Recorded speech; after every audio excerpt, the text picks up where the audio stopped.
La Sécu, qu'est-ce que c'est ? Découvrez Parlons peu, parlons Sécu, le podcast de l'École nationale supérieure de sécurité sociale qui vous éclaire sur l'histoire, l'actualité et l'avenir de la protection sociale.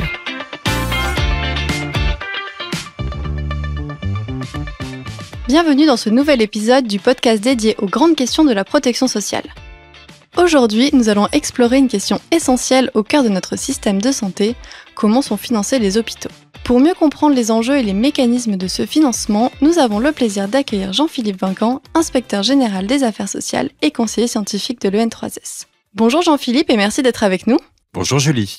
Dans cet épisode, nous allons parler d'un sujet qui nous concerne tous, même si ça peut paraître un peu technique au premier abord, les différentes modalités de financement des hôpitaux, décrypter les modèles en place et réfléchir aux défis qui les accompagnent. Pour commencer, pouvez-vous nous dire qui finance les hôpitaux et les cliniques en France ? Alors, c'est un sujet intéressant et un petit peu complexe en effet, vous allez voir. En France, plus encore que dans d'autres pays, les établissements de santé sont importants dans la réponse aux besoins de santé. Les soins hospitaliers représentent le premier poste de dépense de la consommation de soins et de biens médicaux en France. 122 milliards d'euros en 2023. C'est une somme. Ça s'explique par un volume de soins élevé. Par an, on compte 10,5 millions de séjours en hospitalisation complète, c'est quand on passe au moins une nuit à l'hôpital ou à la clinique, et 125 millions d'hospitalisations de jour ou partiel, sans nuitée donc. Alors, qui finance tous ces soins et qui rémunère les établissements et leurs professionnels ? On sait que dans notre pays, l'assurance maladie de la sécurité sociale ne rembourse pas tous les soins à 100% et qu'il y a une partie à la charge des patients. Les patients peuvent bénéficier aussi de remboursements par leur contrat de complémentaire santé. C'est le cas aussi pour les frais liés à l'hospitalisation. L'hôpital, ça n'est pas gratuit, ça a un coût. Mais le principe de l'assurance maladie, c'est aussi de mieux couvrir les frais de santé quand ils sont lourds et coûteux. Et c'est bien le cas pour les hospitalisations. Tout cela fait qu'au final, la sécurité sociale finance 93% des soins hospitaliers. Les complémentaires santé en remboursent de leur côté environ 4%. Le reste à charge des patients à l'hôpital est donc très faible. Ils ne payent au final que 2% de leurs dépenses quand ils vont dans les hôpitaux et 7% quand ils vont dans une clinique privée. Très bien, mais alors, comment fait-on pour définir qui paye quoi entre l'assurance maladie, les complémentaires, les patients ? Alors, il y a plusieurs éléments à prendre en compte. Sur la partie des soins, il y a traditionnellement ce qu'on appelle le ticket modérateur. C'est la participation des assurés. Pour les frais d'hospitalisation, la base, c'est que l'assurance maladie les prend en charge à hauteur de 80% et le ticket modérateur est donc de 20%. Pour des questions historiques, ce ticket modérateur était assis non pas sur le prix des actes, comme par exemple pour la médecine de ville quand on va voir son médecin, mais sur des tarifs journaliers de prestations ou des prix de journée qui étaient fixés établissement par établissement et qui prenaient en compte toutes les dépenses de l'hôpital et de la clinique. Ce système, qui est devenu un peu obsolète, est en cours de réforme. Ce ticket modérateur de 20%, il est pris en charge par la complémentaire santé. On le plafonne quand les soins sont très coûteux. Une journée d'hospitalisation peut coûter jusqu'à 4 000 ou 5 000 euros. Et pour les personnes les plus modestes, notamment les bénéficiaires de la complémentaire santé solidaire, il n'est pas acquitté par les personnes. Mais il y a d'autres particularités pour la participation des patients au séjour hospitalier. Sinon, ce serait trop simple. Premièrement, il y a une différence pour le ticket modérateur entre les établissements qui participent au service public hospitalier, les hôpitaux publics, les hôpitaux associatifs ou non lucratifs d'un côté, et les cliniques privées.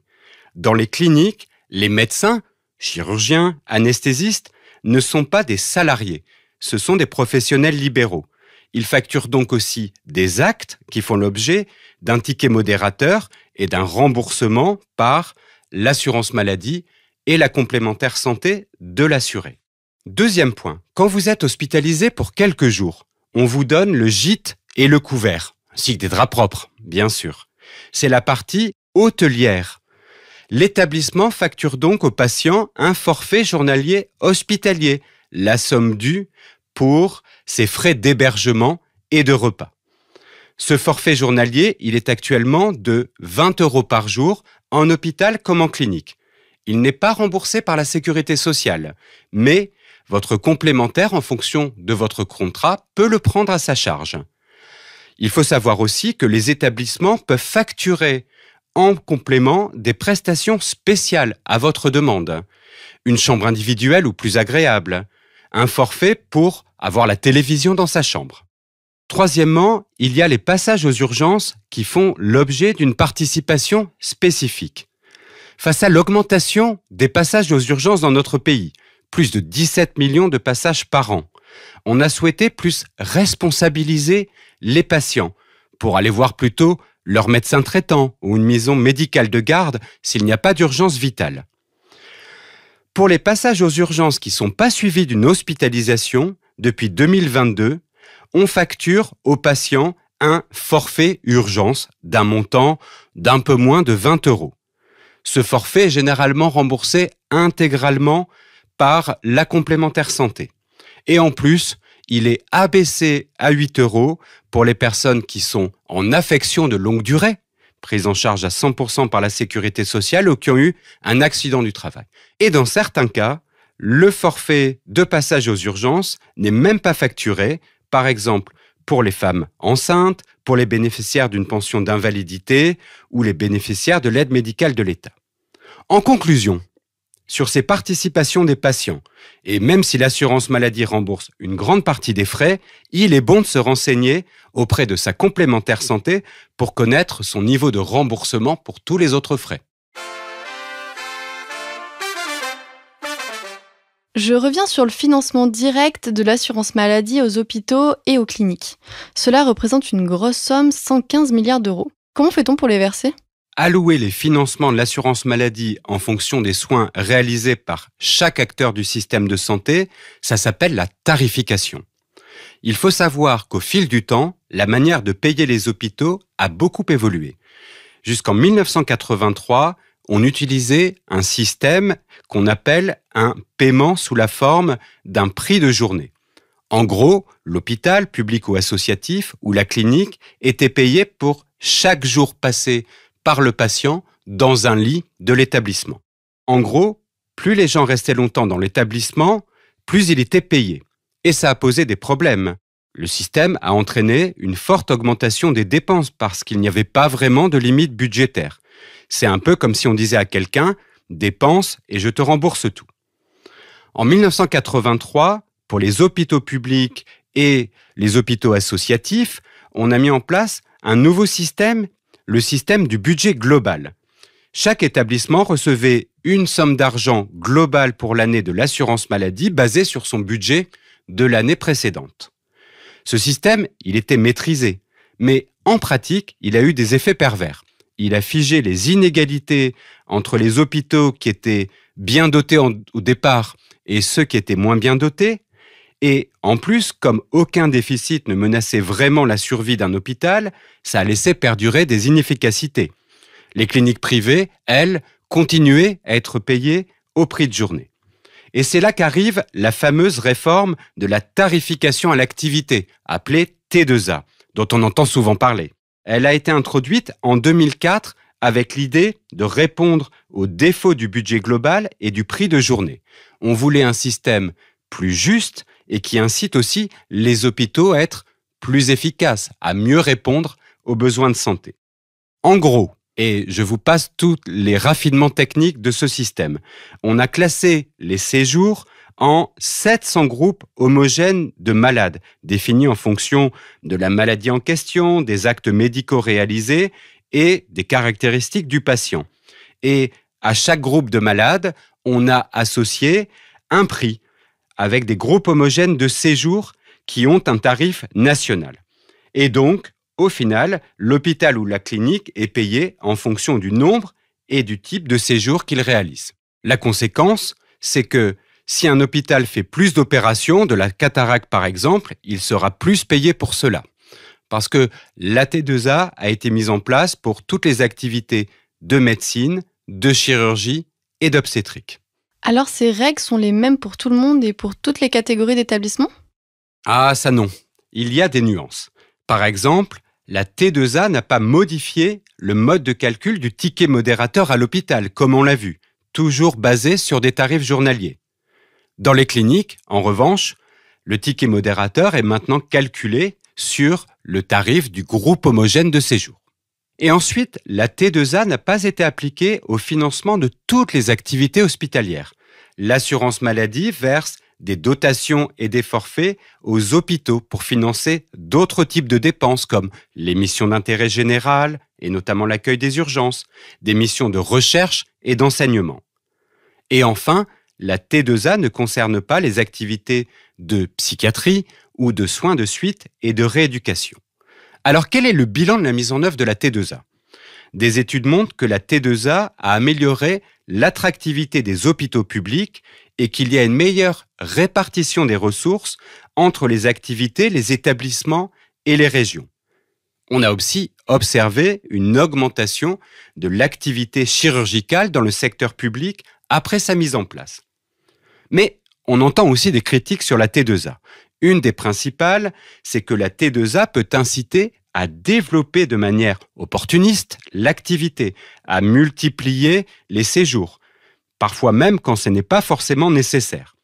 On a parlé aussi d'une pression accrue sur les personnels, la mise en place d'une culture du rendement. Et également, certains ont craint que la T2A privilégie les patients avec des pathologies aiguës relevant d'actes techniques au détriment des patients avec des maladies chroniques ou des problèmes sociaux.